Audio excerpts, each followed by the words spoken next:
I have two guests with me in the morning here as we are going to be discussing more of how the sector has been faring for the past few years and the projections for the few years to come, and as well recommendations to the government as well as the Ministry of Tourism. But before that, remember to kickstart off your morning with investment behind you as you invest in government bonds and other securities using the Zapo platform. Star 292 hash is the USSD code that you need to use to kickstart off your investment. Remember, with the Zapo platform, all you need to do is to first register with your national identification number, and then in the next 24 hours, you'll be able to kickstart off your investment. The minimum amount of investment is 15,000 Ugandan shillings, and you can choose a preferred maturity period for the bond that you want to have. Either you want to invest in a bond of 2 to 3 years, 4 to 7 years, all that with the Zapo platform, it is easy. The markets open at 8:15 a.m. and closing time at 3:15 p.m. That is from Monday to Friday. These markets are closed during the weekends and on public holidays. Zapo, my money, my future. And it's powered by Autotex East Africa, which says do something new. Well, it is time for our business insight this morning. I have two guests with me. The gentleman who is close to me is Kayondo Ibrahim, who is the CEO Trip Addict, the award-winning domestic tourism company in the country that is courtesy of the Janzi Awards. Good morning and many thanks for joining us, Ibra. Good morning, Jerome. Okay. Pleasure is all mine. Okay. That I'm here to discuss what I love the most, domestic tourism. And then furthermore, we also have a gentleman from the Conde Villa Tours and Travel, which is also a tourism company in the country. That is Michael Dogpin. Many thanks for joining us, Michael. Yeah, thank you, Joe. Well, you are the manager Safari. No, it's a Safari planner for Conde Villa Tours and Travel. Okay. Yeah, we have an initiative like for travel for all program for the disabled community. Yeah. Okay, and of course it's the Safari planner, and well, when we talk about Safari, we are talking tourism, ideally. And I'll start with Ibra here. When it comes to Uganda's tourism sector, in the past few years, domestic tourism, the president was quick to acknowledge yesterday that it has played a very huge role when it comes to boosting the sector. How true is this when you come to look at the performance for you as a player in there for the last 2 years? How has it been so far? Well, we have had a tremendous growth. That's the increase, that's to be for sure. It has been there. However much, it has not been easy. When the president or the leaders are saying these numbers out to the public, it seems very easy. But domestic tourism has never been easy. Actually, inbound tourism to me is easier compared to domestic tourism. The inbound is bringing in whites and okay, foreigners, not whites specifically, but foreigners into the country. But domestic tourism, it has been more of a fight to see where we are. If we were at around, before COVID, we were playing at around 14% of domestic tourists. Then around 2020, that's when the COVID real bit relaxed. We increased from the 14% to the 35%. That's almost an increase of 100%. Yeah. And how does this come through? That is in 2020. So when we look at 2020-21, that's 34%. So 2022, we play it again at 63%. That's still almost 90-something percent of an increase. But how does it come through? That's where we should be focusing on, not on these numbers. Yes, it's good to focus on the numbers because it's an increase. Everyone becomes happy when there's an increase in something, but how do these numbers come into play? Yeah, that's where the point should be. Because I don't even think the president knows how these numbers come into play. Yeah. Because I think he's always all about the numbers he's given, all the reports he's given. Actually, that's why you had him tell you that Ugandans are becoming richer, which is not even true. But there are very many factors other than Ugandans becoming richer that have come into play as to why domestic tourism is on the rise. Yes. And these are the factors maybe with time on the show that we'll be discussing ourselves. Yes. With my colleague Michael. I'm real proud of these young tour operators, to be honest. They have played a tremendous role in the increase, because when we look at before 2019 or Yeah. before COVID, Yes. we all believed no, tourism was entirely for the whites. These are the people who plan. But after COVID, everything has changed. And even Ugandans are really excited about tourism. Yeah, sure. Well, They're embracing tourism. Yeah, people are traveling. Yes, Michael, I think for the Kondavila part, you've been so much into the inbound tourists, right? Yeah. If you come to think of it, how has it been ever since you also started venturing into domestic tourism? Okay, before I was I ventured into what? Domestic tourism earlier on. Okay. Yeah, I started with him. Okay. Yeah. Then for the inbound trips, they're good financially. Oh. Okay, people usually avoid local trips because of the financial things. Because Mostly they were fearing the charges. The charges are a little bit kind of high. Yeah. But now, like when you're dealing with Ugandans, you deal with budget trips. So how to balance things kind of tricky. But as you go through it, it becomes easier. Okay. And of course, getting back to Ibra here, when you look at our tourism sector, during COVID, I think that is when domestic tourism started picking up. Yeah. Really. When you look at, besides COVID itself, what other factors do you think have enabled the growth of this? Because I don't think the president even knows what is happening really on ground. Yeah, one thing I usually tell people, it's about creativity. Yeah, COVID-19 was a blessing in disguise for domestic tourism. I'll be honest. Yeah. People really appreciated that they had to travel. And during COVID, this was the only way people could leave their homes. It was through travel, through domestic tourism. And Ugandans are happy people actually, regardless of the economic stress, the political stress moving on. Ugandans are really happy people. So they always look for a way to express their happiness, and domestic tourism was one of them during that particular time. So you asked, besides COVID, entertainment has been very crucial. You see, when you look at the itinerary of inbound, you never find entertainment in there. It's they're completely it's about, you know what, pick someone from the airport, put them in the van, drive them to the destinations, check in. But you see with Ugandans, as the itinerary changes, I think this is the itinerary that is not even, it's the tourism that is not even taught in universities or at these tourism institutions. Blending the entertainment. Yeah, blending the entertainment into tourism. And of course, Ugandans love tourism. Yes. You recently saw we are topping the charts when it comes to alcohol consumption. It's a fact in Africa. It's a fact. Yes. You get to realize everyone wants to at least these are things you have to embed in to promote domestic tourism. Yes. If you really want the numbers to increase. So entertainment has been very key into domestic tourism, how it has blended with domestic tourism. We have seen silent disc on the bus.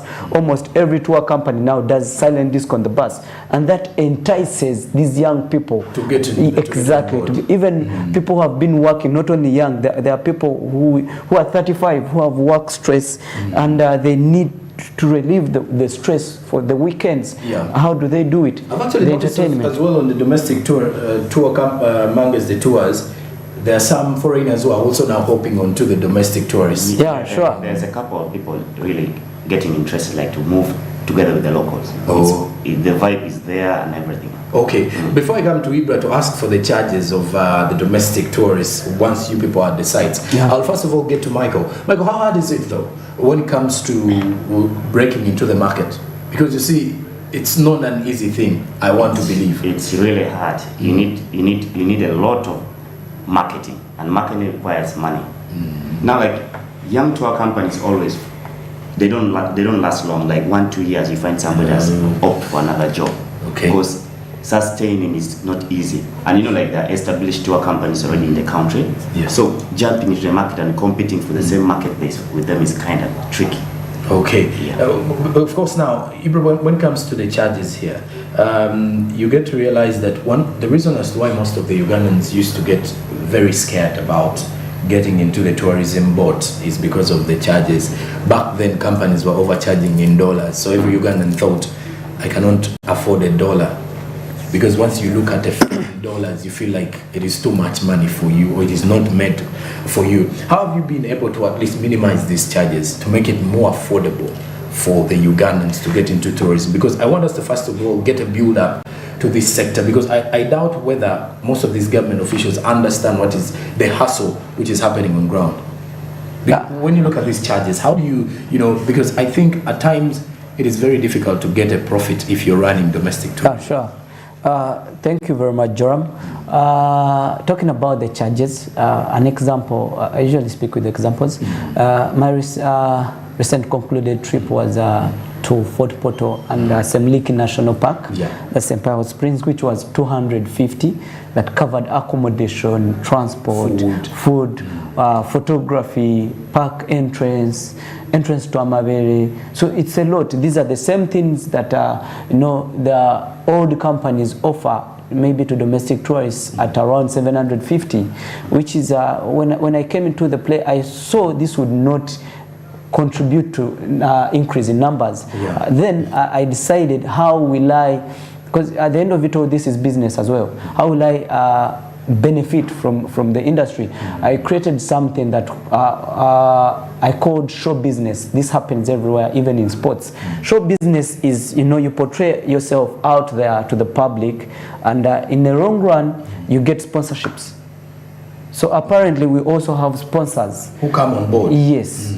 So this is how you're going to get your clean money via sponsors. Then if they jump onto your that's one thing you should be looking at if you're in domestic tourism. How do I get sponsorships on board?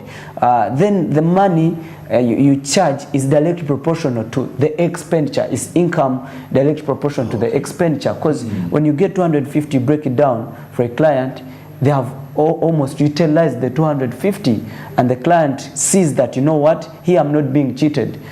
With time, the numbers keep on growing, because if I'm to say I started with 5 people, it is growing to hundreds. I've taken 200 people on a single trip to Makshon Falls. Before, I've taken 100 people to Lake Mburo before. So it's like Michael said, you have to keep in the market. It's consistency. Practically it looks impossible, because everyone will say now you need money. I started Trip Addicts without money, but I started it with social capital. I realized, who did I need? What did I need? I needed marketing. At that time I needed digital marketing, social media marketing. You needed the influencers. Yes, I need the influencers. I approached them, to be honest. I told them, you know what, guys, look, this is something that has not been embraced in Uganda, and I would like to see young people travel their own country. It would make me happy as a young person as well. So when I approached them, they bought the idea, and this gave Trip Addicts what we call a boost, and it became the song on every youth's lips around town. Now with Trip Addicts, I inspired more youth to actually venture into exactly. That's why you see these numbers. I have directly influenced about 20 companies. That's directly, yes, young people. And indirectly, I think I've influenced about 50. Because every time these young people that I directly influenced get into the business, there are other people that they also inspire. You get, so the influence goes on growing. Yes, it keeps on, you know, it's a factor tree. But Michael, when you look at Ibram mentions marketing here, and I would say it's a very huge one. And I want to talk about inclusive tourism. There is a Travel for All campaign, which is having persons with disabilities enjoying the privileges the rest of the Ugandans are enjoying in tourism. This campaign is actually being driven by Kondavila. When you come to think of it, how did you guys come up with such a plan of persons with, you know, disabilities getting included in tourism? Because earlier on, when the entire campaign was launched, I don't remember the date. It was in May, right? It was in May. Yeah, when it was launched, we interviewed the State Minister for Tourism. We interviewed the Minister for Tourism, that is Honorable Bahinduka. And the first question was, how often have they been including the persons with disabilities into tourism? And I'll tell you, you know, you will realize when someone is giving you a reply, and the stammering gives you a lot more to understand the picture. So, which clearly showed you that it has not been something we've been, you know, having in our mind, including persons with disabilities. What was the intention behind including the persons with disabilities into tourism? Okay, now like for that one, we sat down as a team. Okay. Looked at the market niche that is available within the tourism industry. So we found out that what the disabled community are extremely excluded. They're not even there. And if you go to accommodations, even in national parks, you don't find like just a few of them have like facilities that can accommodate them. Okay. So we decided to organize travel for all. Then also another setback, they don't have the financial standing to go for trips. That's why like we had to find a way to promote it so that it's fully sponsored. Okay. So that we go to different organizations and get those disabled people, or we pick them, organize them so that they also have the experience. Okay. Yeah. So it's more like someone is paying for the places of these people to people are sponsoring. Oh, so which avenues of marketing, for example, Kayondo has mentioned social media, which has been a very huge return on investment when it comes to marketing for him. How has Gondovilla done their marketing in regards to fitting into the space, especially domestically, before we go into the inbound tourism? Okay, now we came up with the organizing, like with the artists, the music industry, the music industry can boost. So we have like artists like Pepe Pussy, Fig Fameka. So you've also brought in the entertainment aspect. Then we also the Ghetto Kids are recently have just returned. Thanks for the for the achievement at the Britain Got Talent. Okay, back to Ibra. When you look at Uganda's tourism, there is something that has actually crossed my mind. There is something to do with infrastructure development. The president mentioned that in the next financial year they will be constructing roads, Kitugum. He mentioned about the Kigezi sub-region, that is southwestern Uganda. He mentioned about improving the infrastructure that leads to these sites. How crucial has infrastructure been in promoting tourism? And then also, have you ever encountered any challenge with poor infrastructure during your course of taking Ugandans to travel? Last year in December,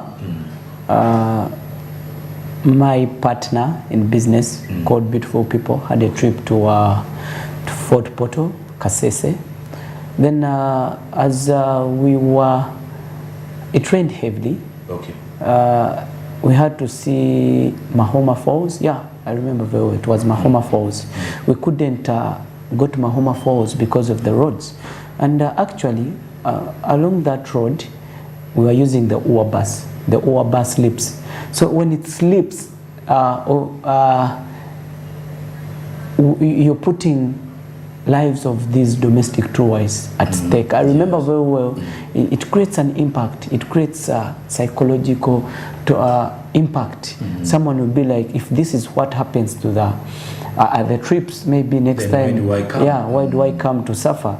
After all, Ugandans will tell you there are trips to enjoy, to have fun. Yeah. So infrastructure is a key role. When you talk to these guys, when you engage to the people taking tourism, the UTB, they will reply, tell you, what, it's part of the experience. And I'm like, wow, Ugandans already face these challenges. You can't tell them, what, having bad or muddy roads is part of experience. We don't want that experience. I'll be very, very, very open with the leaders. We don't want that experience where we have to experience the bad roads. And what the president said, the president says exactly what needs to be done. Okay. But the problem is, when will it be done? And who is going to do it? Exactly. Okay, who is going to do it? We all know who is in charge of the roads, UNRA, then the local government.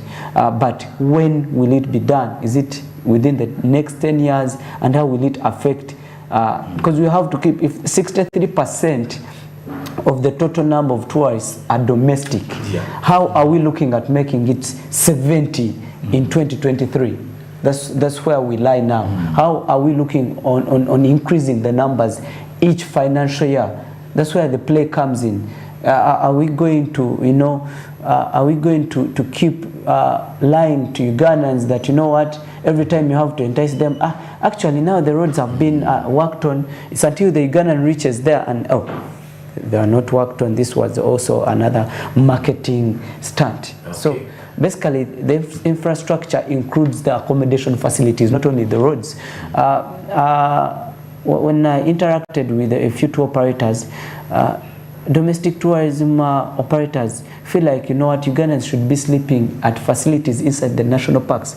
But these facilities are way expensive. They charge, they charge around $200 per night per person. So how do we look at you know, the infrastructure? I told them, you know what, utilize the centers. If it's Mbarara, don't go to Lake Mburo, go to Mbarara town. Okay. There are motels of 50,000 that are very nice, motels of 100K that are very nice, and you'll have a very nice stay. Then the following morning, you move to Lake Mburo. That's how we do it to cut the cost actually. Okay. But I don't know whether even the leaders are aware of that. Okay, of course, more issues are to be addressed. In the next financial year, the tourism budget has been increased to 220.3 billion shillings. That is after the stakeholders within the Ministry of Tourism had to cry out to the government. After the break, I give you more figures in relation to how much they were supposed to receive in accordance to the National Development Plan 3. And our discussions after the break are rotating around the government intervention in domestic tourism. Besides the fact that the president had to address these issues yesterday, saying 63% of the tourists that were recorded last year were domestic, but how much has the government given the domestic tourism operators? And then also, we took the controversial Explore Uganda campaign. That and more is coming up in our last part of the discussion. Stick around with us. Good morning.